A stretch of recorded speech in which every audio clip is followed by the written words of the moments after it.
Assalamu alaikum, guys. Slave in a cave here. Today I have an amazing revelation, and it is my pleasure to be able to bring to the people of the earth the revelation, the glad tidings that the awaited Imam Mahdi is among us. Now, really what I'm going to do in this video is go through a few of his statements, go through a small Q&A, and just give a few comments. Really, it needs a full summary of the information I have about him. So that will be another video. But without further ado, let's get started. So, the Imam Mahdi, Nasser Mohammad Al-Yemeni, that's his name,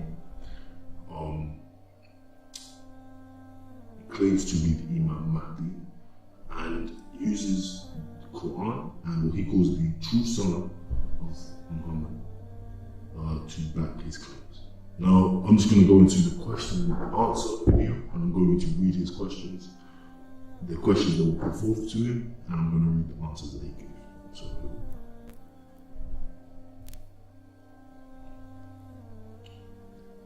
question: what makes you think you are the Mahdi?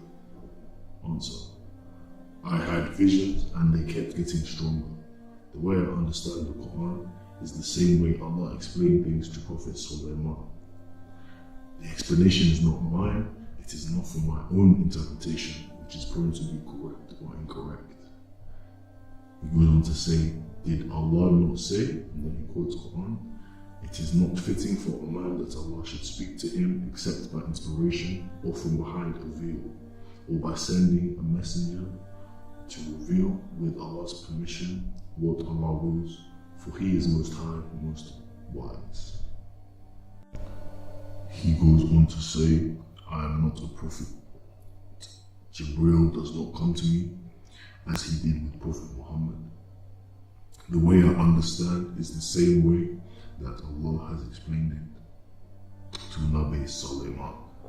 He goes on to quote Quran and says, to Sulaiman, we inspired the right understanding of the matter to each of them. We gave judgment and knowledge. It was our power that made the hills and the birds celebrate. Our praises were David. It was we who did these things.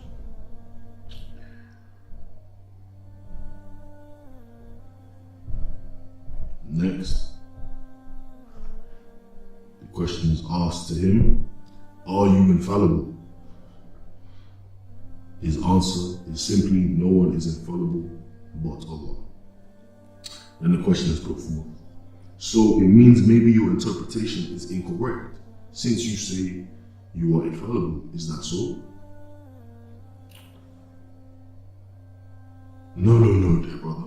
May Allah bless you, is his answer. He goes on to say, I am not infallible when it comes to day-to-day things, like making grammatical mistakes or like forgetting to turn off the light.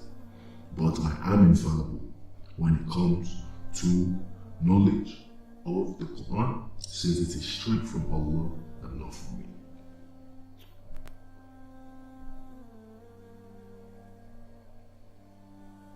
Now, the next question put forth is, are there parts of the Quran that are clear and parts that are unclear? It says, yes, 90% of the Quran is clear, yet 10% is unclear. And he goes on to clarify that clear parts mean its hidden meaning is the same as its obvious meaning. Yet the unclear black parts, their hidden meaning is different from the obvious meaning. Go to the next question. What do you say about the Sahaba and who was to follow after the death of Prophet Muhammad sallallahu alaihi wasallam? The answer from Imam Nasser Mohammad Al-Yemeni is Imam Ali should have been the following Khalifa, but he stayed silent and did not object. Yet may Allah bless Umar because without him there may have been a fitna and bloodshed. So he proposed Abu Bakr to be Khalifa. They are all good Sahaba, may Allah bless them all, Ali, Umar, Abu Bakr and Uthman. Next question is, who then changed the prayers? The answer, it was changed by people who came after, in line with the ayah, but after them followed a posterity who missed prayers and followed after their lusts. Soon then they face destruction.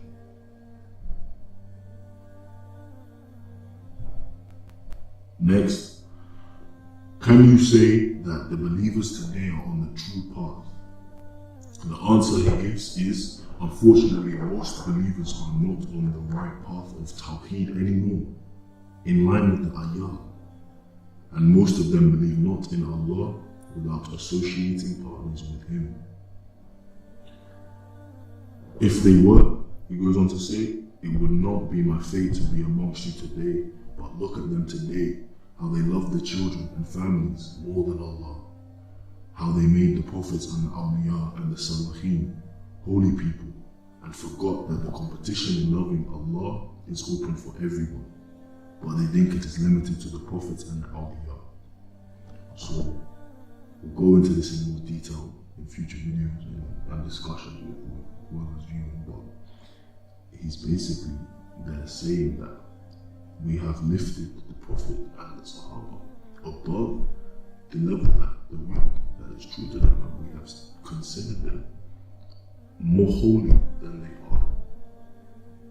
are, similar to what the Christians did in the past. But let us carry on. Next question is, what is your goal? The answer he gives is that Allah is pleased within himself, fi nafsuh, and has no hasra on his servants. This next part is going to be shocking for some people. It's going to be not a shock for others. It was a bit of both for me. Mainly hearing it from Imam Nasser Mohammad Al-Yemeni was the main shock for me. But yeah, let's proceed. Question, what is the whole earth? What is it and who lives in it? The answer he gives is, the whole earth is a tunnel inside the earth with two gates, one in the north and one in the south. It is the same Garden of Eden that Adam was sent out of. Living in it today are female demons and the parents of human male demons. Also, the people of Gog and Magog, Yajuj and Majuj, who are offsprings of Satan and other creatures and worlds. The female demons have reproduced from many male humans. So they're basically a hybrid between humans and the shaitan. The next question is, how long is a day inside Hollow Earth? He gives the answer, one day in Hollow Earth is 360 Earth days. So one day on Hollow Earth is equal to 1 year as we know it. So the next question is, and why are Yajuj and Majuj and all other creatures not coming out from the Hollow Earth? The answer he gives is because of the barrier of Zul-Qarnayn that splits the Hollow Earth, the northern part, from the southern part. Now, the next part is very interesting because he is asked, when will they come out? And the answer he gives is, they will come out when planet Saqar passes the Earth. That is when the barrier will be destroyed. Now, if anyone is familiar with Planet X, that is what he is talking to. Obviously, that's just a topic that's way too big to cover super quickly in this video, so we're going to carry on. They ask him, what is Planet Saqar? This planet, his answer that he gives is, this planet is called the 10th planet, or Nibiru, which is the 7th Earth below our planet.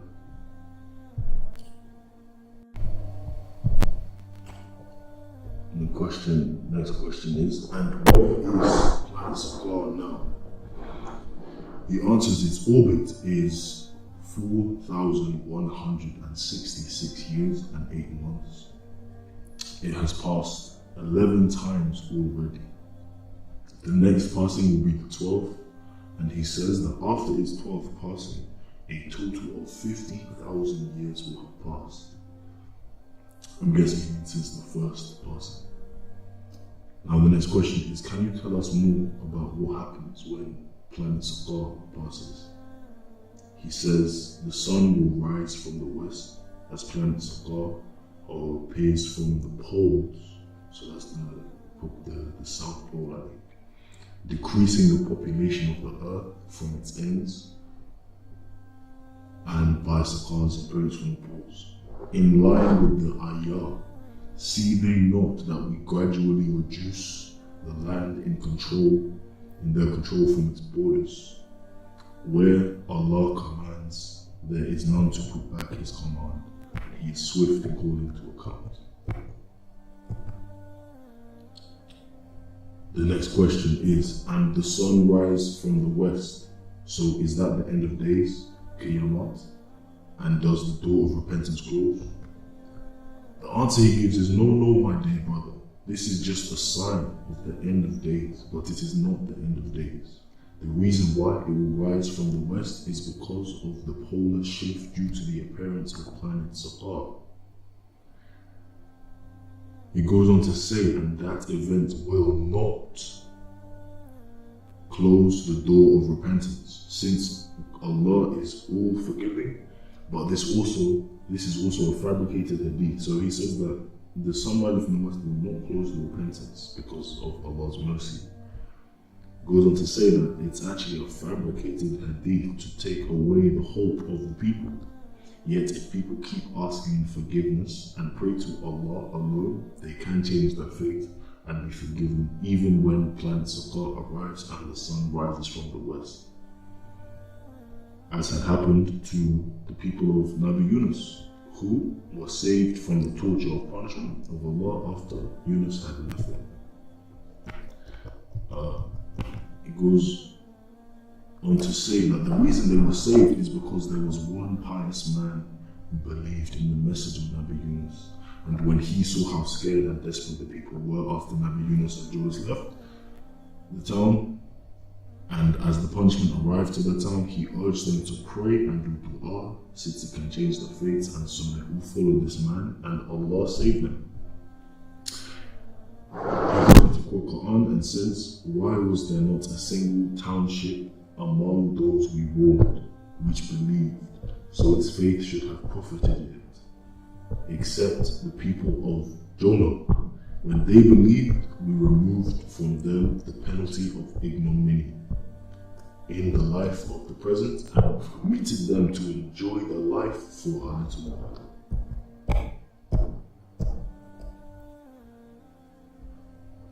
Okay, so the next question is, so can you explain the order of events after planet Saqar? And he says these are the order of events. First, Nibiru, or planet Saqar, or planet X appears. Then a huge explosion is heard all over the earth, confirming the arrival of the planet. Then a white smoke will cover the earth. Then he says, next, he shall appear, as in the Mahdi, shall appear in Mecca to do the bay'ah. So people will give bay'ah to him in Mecca. Next, what happens next is the sun rises from the west. What he says happens next is the Daba will rise and speak to the people. And he says that next after that, what happens is the resurrection of the people of the cave. Now in the future, I will add more of his posts, more of his writings, where he goes more in depth and gives evidences for the claims he makes, more evidences with the Quran and the Sunnah. But for now, let's carry on. He says in a question towards him, what about the people of the cave? What are their names and ages? Why does the Quran say if people see them, they will run away in fear, in line with the ayah?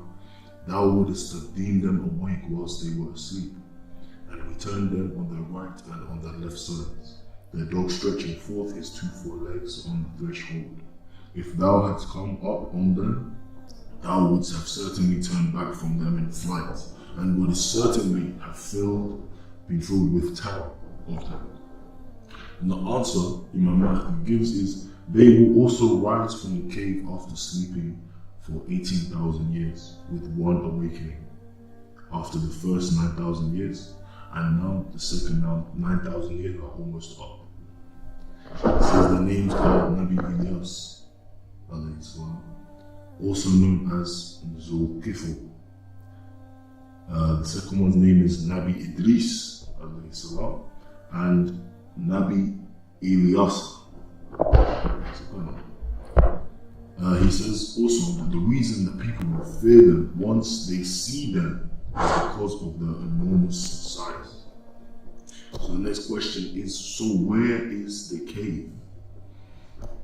He says that the cave is in the highest place in the Arab Peninsula, in a hill in Yemen, province of Zamar, village of Al-Qamar, the moon, in Tel Zayab, currently called Kilab, besides Atuk Muhammad. So if anyone is out there in Yemen, get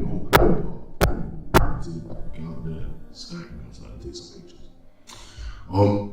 So the next question is, did Allah not take the body and soul of Isa? The answer he gives is, Allah took only his soul, not his body, in line with the ayah. Behold, Allah said, O Jesus, Isa, I will take thee and raise thee to myself, and clear thee of the falsehoods of those who blaspheme. Okay, now in all honesty, I am not in full understanding of what he's referring to in this next part, but I will convey it just as to convey the message accurately, so one of you guys may understand more than I do what he's talking about here. But he goes on to say, now check the word mutawafiqa in the Quran, in other ayat, so you know the meaning. And then he goes on to quote the Quran, and he says, it is Allah that takes the souls of men at death, and those that die not, he takes during their sleep. Those on whom he has passed the decree of death, he keeps back from returning to life, but the rest he sends to their bodies for a term appointed. Verily, these are signs for those who will fear it. Imam Mahdi now goes on to say, for if Allah had taken both his body and soul, then it would have been like the Miraj, like Prophet Muhammad.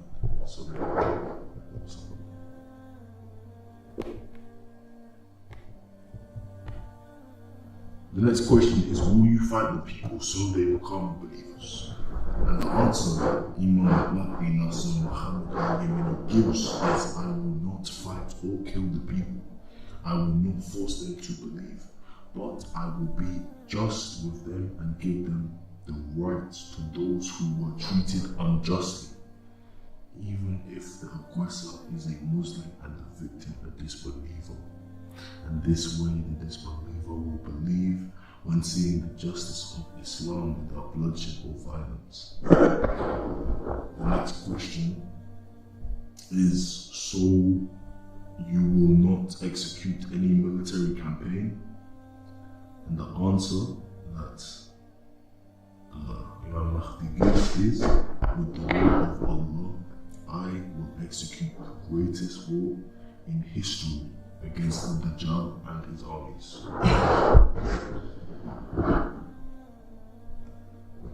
The next question is, and who is Dajjal? The answer that is given is, the Dajjal is Satan.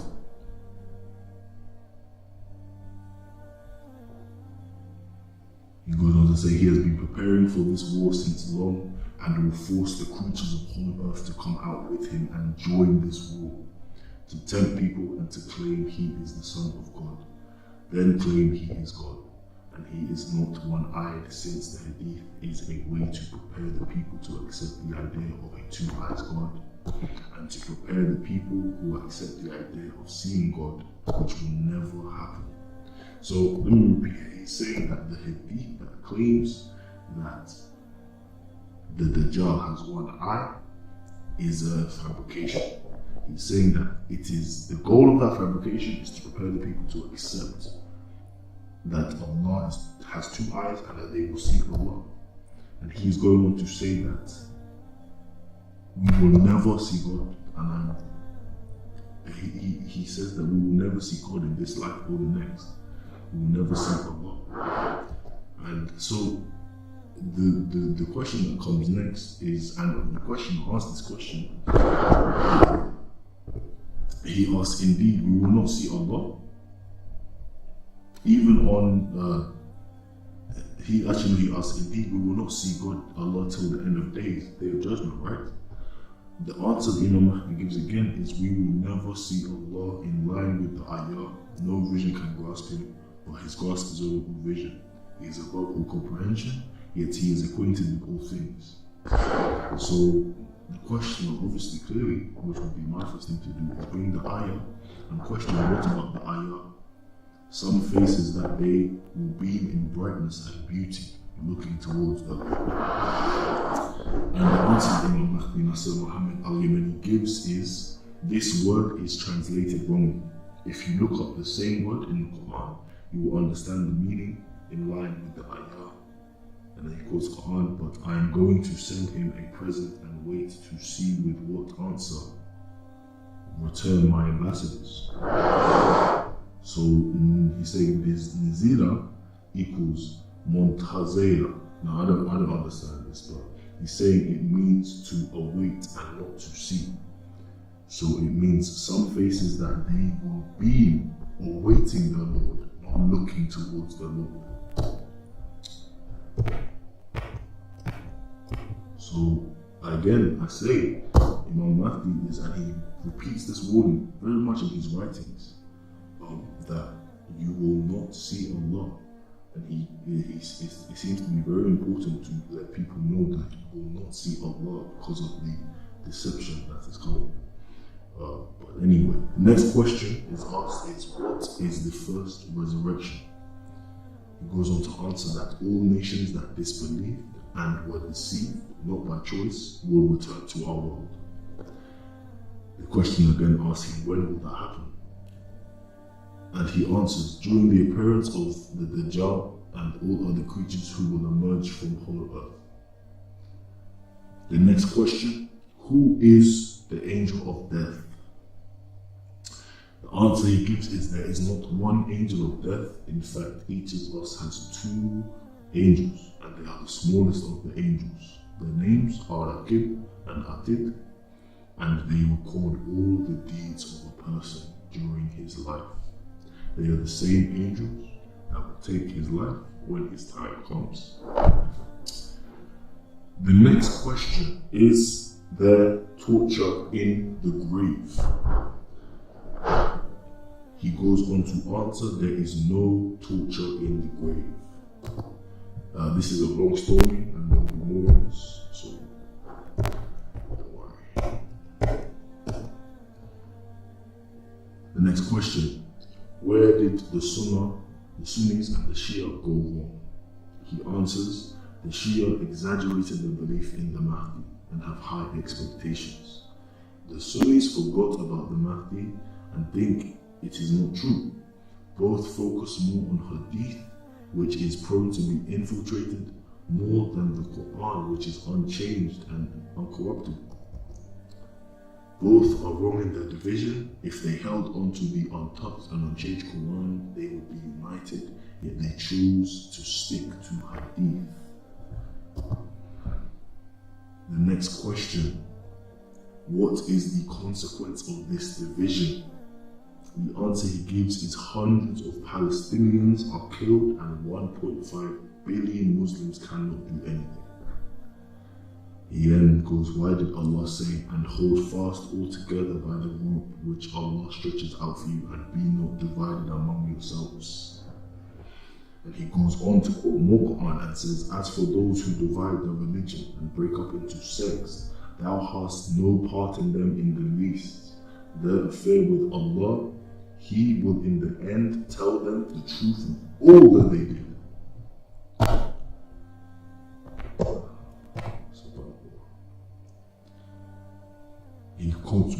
Quran, and he says, those who split up their religion and become mere sects, each party rejoicing in which is with itself. So these are the evidences he's given to back up what he said. The next question is, why is your name not Muhammad Abdullah or Muhammad Askari in line with the hadith? He answers, if you look up the word Yohadi in the dictionary, and he clarifies that he does not speak of the man-made dictionary, but the unchanged dictionary of Allah, the Quran. He says, you will see what that word means in the ayah, and he quotes the ayah. Verily, the transposing of a prohibited month is an addition to unbelief. The unbelievers are led to wrong thereby, for they make it lawful 1 year and forbidden another year, in order to adjust/delay the number of months forbidden by Allah, and make such forbidden ones lawful. The evil of their course seems pleasing to them, but Allah guideth not those who reject faith. He says that everything I explained to you is from the unchanged, unfiltrated book of Allah, the Quran. He also says that there was a reason Allah told us to stick to it. The Quran cannot be infiltrated, yet the Sunnah of my grandfather, Prophet Muhammad sallallahu alaihi wasallam, can be infiltrated. And I just want to clarify, when he says his grandfather, he's not saying that he's a direct grandfather.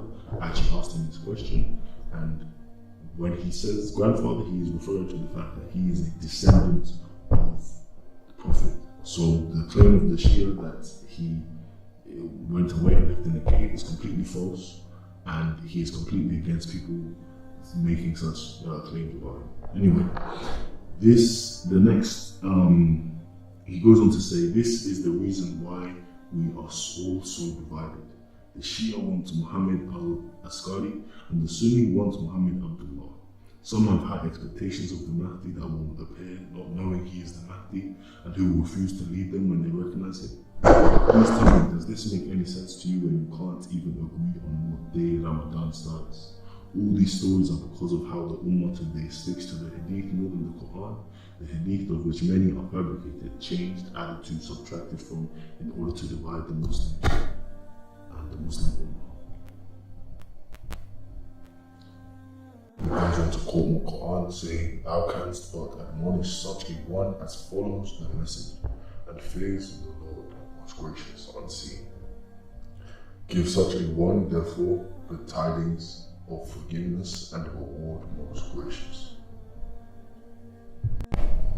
So I hope you have enjoyed this video. There will be more coming soon, guys.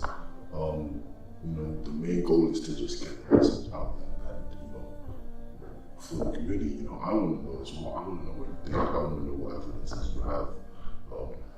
I want to know if you guys know any of the things about, some of the weirder things like the hollow earth and the, Jujama Church being hybrids between demons. There's so much more mind-blowing information that this man shared, so I'll definitely leave the link to his website down below so you can check that out. And I feel like if you're watching this video now, you need to really have yourself a red pill, blue pill moment from the Matrix, And if you decide you want to take the blue pill, then please return to your regular programming and forget about this. But if it's the red pill and you want to know the truth and you want to get to the bottom of it, then I suggest you first of all turn to Allah and ask him for guidance. And secondly, is do some digging. Go back to your Quran, do some reading. Go back to Imam Nasser Mohammad Al-Yemeni's website and check it out and check out what he has to say.